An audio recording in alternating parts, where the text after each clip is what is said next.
चलिए आज एक सफर पर चलते हैं। कोई ऐसा वैसा सफर नहीं, बल्कि टाइम में पीछे, आज से लगभग 5000 साल पहले, एक ऐसे शहर में जो अपने समय से सदियों आगे था। एक ऐसी दुनिया जो पूरी तरह से खो गई थी और फिर अचानक से मिल गई। तो कहानी की शुरुआत ही एक रहस्य से होती है, इसके नाम से। सिंधी भाषा में मोहनजोदड़ो का मतलब है मुर्दों का टीला।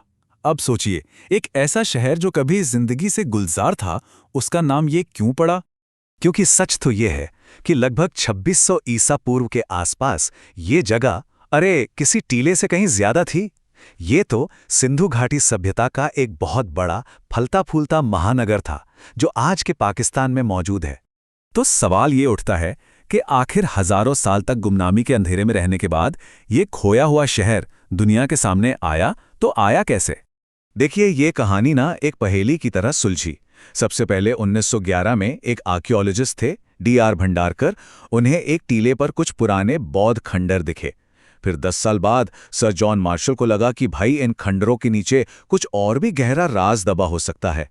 और बस 1922 में जब राखाल दास बनर्जी ने खुदाई शुरू की, तो जमीन के नीचे से एक पूरा का पूरा शहर ही निकलने लगा। और तभी उन्हें एक ऐसी बात पता चली जिसने सब कुछ बदल दिया।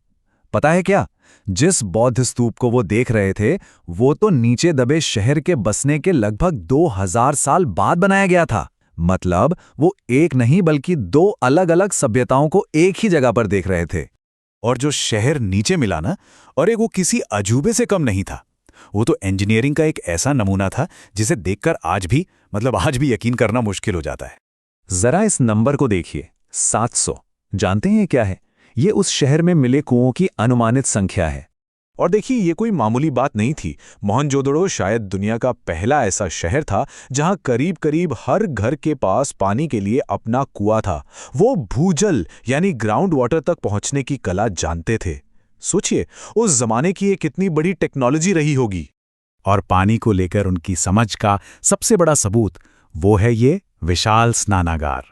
ये सिर्फ कोई तालाब नहीं था, इसे पक्की ईंटों से बनाया गया था, नेचुरल तारकोल से वाटरप्रूफ किया गया था, और इसमें पानी भरने और निकालने का एक जबरदस्त सिस्टम था। सच कहूं तो किसी मॉडर्न स्विमिंग पूल से कम नहीं था ये। और ये सोच सिर्फ एक बिल्डिंग तक ही नहीं थी। जरा सोचकर देखिए, पूरे शहर में ढकी हुई नालियों का जाल बिछा था, साफ सफाई और हाइजीन का ऐसा इंतजाम जो दुनिया के कई हिस्सों को अगले कई हजार सालों तक नसीब नहीं हुआ। तो सवाल उठता है कि आखिर कौन थे वो लोग जो इतने कमाल के, इतने आधुनिक शहर में रहते थे? उनका रहन सहन, उनका समाज, वो कैसा था? शहर को देखने से ऐसा लगता है कि ये 2 हिस्सों में बटा था। एक था ऊपरी शहर, मतलब गढ़, जहां चौड़ी चौड़ी सड़कें थीं, बड़े बड़े घर थे। शायद ये शासकों या अमीर लोगों के लिए रहा होगा। और दूसरा था निचला शहर, जहां आम लोग रहते थे, जहां गलियां थोड़ी संकरी थीं। मतलब एक बहुत ही ऑर्गेनाइज्ड सोशल स्ट्रक्चर था। ये लोग कमाल के किसान और कारीगर थे। उन्होंने ही दुनिया को कपास से बने कपड़े का तोहफा दिया। वो तांबे, कांसे और पत्थर से एक से बढ़कर एक चीजें बनाते थे। और उनका ट्रेड भी, मतलब व्यापार भी, बहुत एडवांस था, जिसके लिए उन्होंने एक जैसे वजन और माप के बाट बना रखे थे। लेकिन खुदाई में मिली एक चीज ने सबको हैरान करके रख दिया। जानते हैं क्या?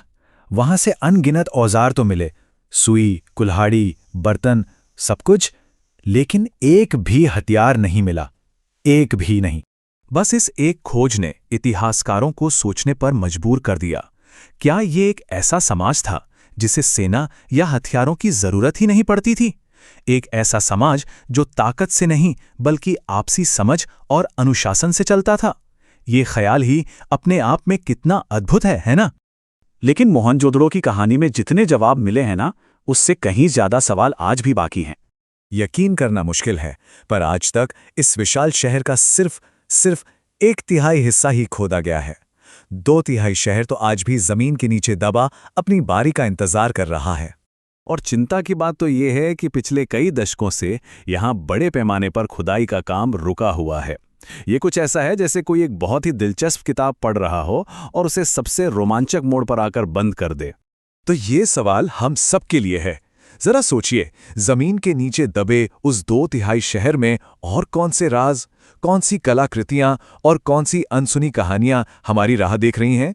हो सकता है मोहनजोदड़ो का सबसे बड़ा रहस्य अभी खोजा जाना बाकी हो।